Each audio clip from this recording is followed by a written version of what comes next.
Jean, chapitre 4.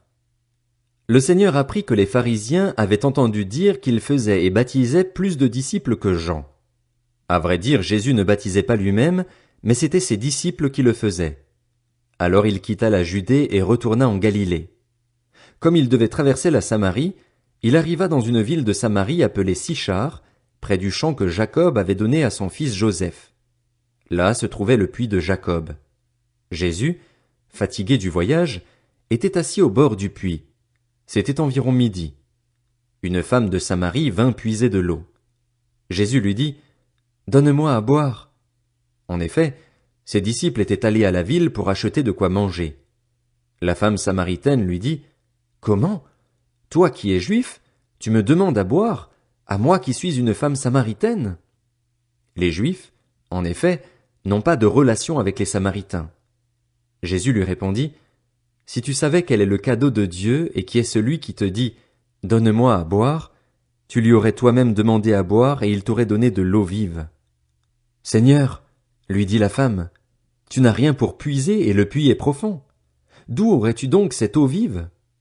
Es-tu, toi, plus grand que notre ancêtre Jacob qui nous a donné ce puits et qui a bu de son eau, lui-même, ses fils et ses troupeaux? » Jésus lui répondit, « Toute personne qui boit de cette eau-ci aura encore soif.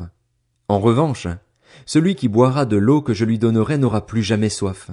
Et l'eau que je lui donnerai deviendra en lui une source d'eau qui jaillira jusque dans la vie éternelle. » La femme lui dit, « Seigneur, donne-moi cette eau afin que je n'ai plus soif et que je n'ai plus à venir puiser ici. »« Va appeler ton mari, lui dit Jésus, et reviens ici. » La femme répondit, « Je n'ai pas de mari. » Jésus lui dit, « Tu as bien fait de dire, « Je n'ai pas de mari », car tu as eu 5 maris et l'homme que tu as maintenant n'est pas ton mari.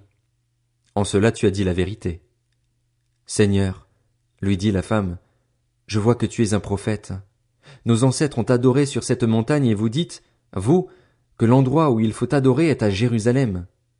Femme, lui dit Jésus, crois-moi, l'heure vient où ce ne sera ni sur cette montagne ni à Jérusalem que vous adorerez le Père.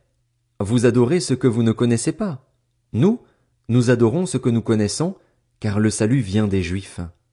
Mais l'heure vient, et elle est déjà là, où les vrais adorateurs adoreront le Père en esprit et en vérité.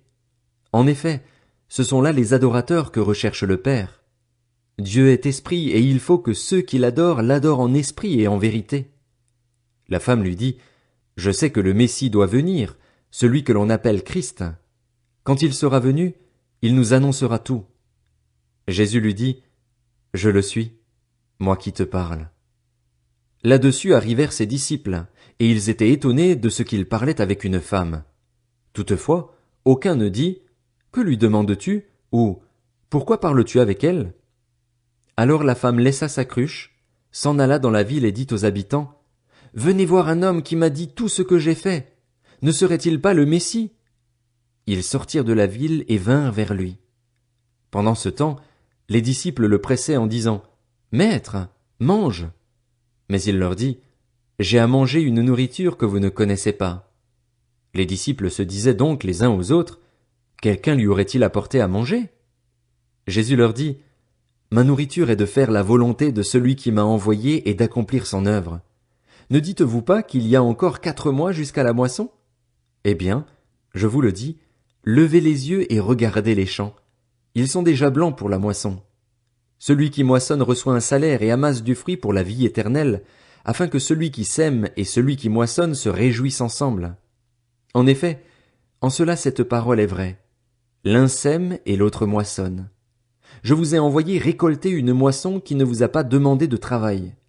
D'autres ont travaillé et vous êtes entrés dans leur travail. » Beaucoup de Samaritains de cette ville crurent en Jésus à cause des paroles de la femme qui rendait ce témoignage. « Il m'a dit tout ce que j'ai fait. » Ainsi donc, quand ils vinrent le trouver, les Samaritains le prièrent de rester avec eux. Il resta là 2 jours. Un bien plus grand nombre crurent à cause des paroles de Jésus, et il disait à la femme, « Ce n'est plus seulement à cause de ce que tu as dit que nous croyons, car nous l'avons entendu nous-mêmes et nous savons qu'il est vraiment le Messie, le Sauveur du monde. » Après ces 2 jours, Jésus partit de là pour se rendre en Galilée, car il avait déclaré lui-même qu'un prophète n'est pas honoré dans sa propre patrie. Lorsqu'il arriva en Galilée, il fut bien accueilli par les Galiléens qui avaient vu tout ce qu'il avait fait à Jérusalem pendant la fête. En effet, eux aussi étaient allés à la fête. Jésus retourna donc à Cana en Galilée, où il avait changé l'eau en vin. Il y avait à Capernaüm un officier du roi dont le fils était malade.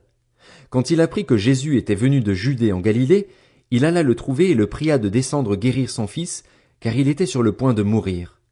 Jésus lui dit, « Si vous ne voyez pas des signes et des prodiges, vous ne croirez donc pas ?»